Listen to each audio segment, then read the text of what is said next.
Bienvenue sur votre plateforme Cogitar.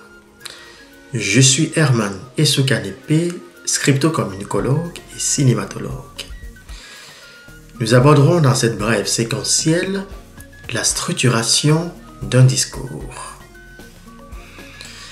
Un discours ou une élocution persuasive comporte généralement trois parties. L'accroche. Vos premiers mots doivent attirer et captiver l'attention de ceux et celles qui vous écoutent. Le corps du texte. C'est la sphère de l'argumentation. C'est à ce niveau que vous développez ce que vous voulez transmettre au public. Une argumentation persuasive permet de maintenir et d'entretenir l'attention du public. Comme troisième structuration, nous avons la clôture. La clôture est la fin de votre prise de parole.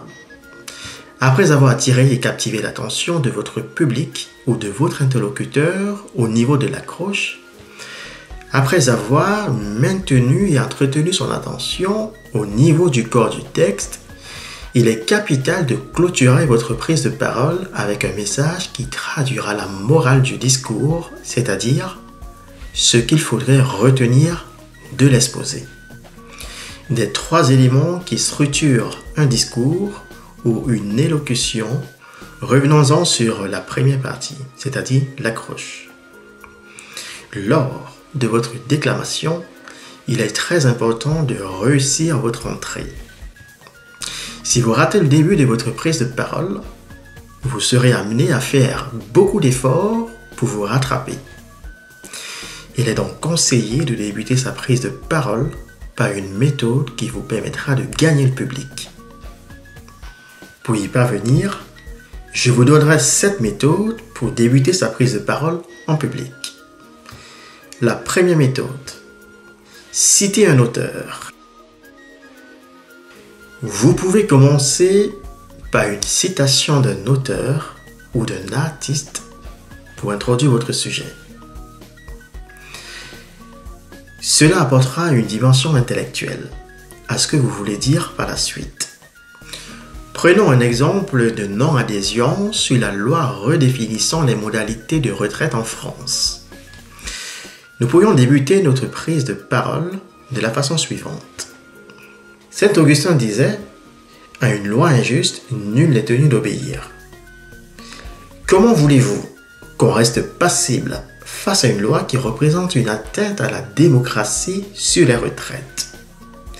Nous avons l'obligation ou le devoir de résister à une désobéissance civile pour sauver la démocratie. Deuxième méthode, susciter la curiosité. Vous pouvez poser une question pour susciter la curiosité. Par exemple, si vous faites un discours sur le bonheur, vous pourriez tout simplement dire dès votre prise de parole quelles sont les 3 clés fondamentales pour le bonheur. Là, c'est un premier exemple. Alors, dans un deuxième exemple, si vous faites un discours sur la pollution, vous pourriez vous interroger de la manière suivante. Quels sont les gestes à adopter pour sauver la planète de la pollution? Comme troisième exemple, si vous faites un discours sur la misère, vous pourriez vous questionner de la façon suivante.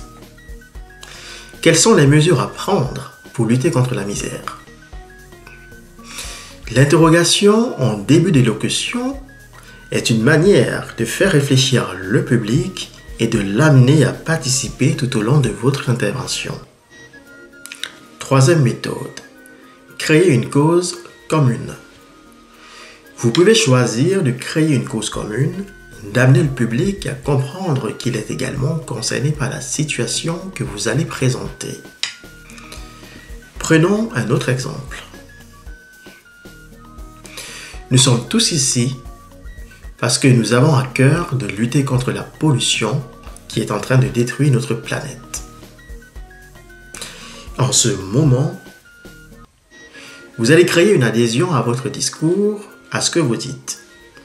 vous allez réveiller l'instinct de suivi à travers chaque personne et engendrer une prise de conscience. Parce qu'il s'agit d'une cause collective et commune. Quatrième méthode, donner des chiffres. Vous pouvez citer des chiffres, présenter des statistiques ou faire valoir un avis d'expert sur une situation. Exemple. Selon Le Monde, journal de la presse écrite française, la pollution atmosphérique tue environ 4000 personnes par jour en Chine. Ce désastre concerne aussi le reste du monde. Qu'attendons-nous pour agir afin de sauver notre planète? Il faut toujours citer la source de l'information pour rester crédible dans ses propos. Cinquième méthode, faire de l'humour. En débutant votre prise de parole, vous pourriez aussi partir sur un fait insolite, ironique ou humoristique. Prenons un exemple. Albert Einstein fut traité par son professeur d'idiot en considérant qu'il n'aura pas d'avenir. Paradoxalement, il est connu aujourd'hui pour être un génie, un savant, une source d'inspiration. Cette méthode jouera sur le pathos qui est une persuasion par les émotions que nous verrons plus tard. Elle permet, cette méthode, de créer la confiance, de redonner espoir aux personnes dans le public qui se sont senties méprisées et moquées dans le passé. En ce moment, les personnes habitées par ces sentiments seront acquises à votre cause. Elles seront avec vous et elles resteront attentives tout au long de votre élocution. Sixième méthode, se servir de l'actualité. En prenant la parole, vous pourriez partir sur un fait ou une question d'actualité. Prenons un cas d'exemplarité. Malgré la distribution des chèques énergie pour lutter contre la vie chère en France, plusieurs citoyens n'arrivent toujours pas à joindre les deux bouts et à vivre décemment. La misère s'installe davantage et les citoyens impuissants vivent dans l'agonie. Cette méthode permet de présenter une situation réelle et immédiate du quotidien. En ce moment, votre texte devient direct et poignant, puisque vous présentez des faits, et les faits du quotidien. Septième méthode, raconter une histoire. Vous pouvez commencer en racontant une histoire, c'est très efficace. Voici un exemple, parmi tant d'autres.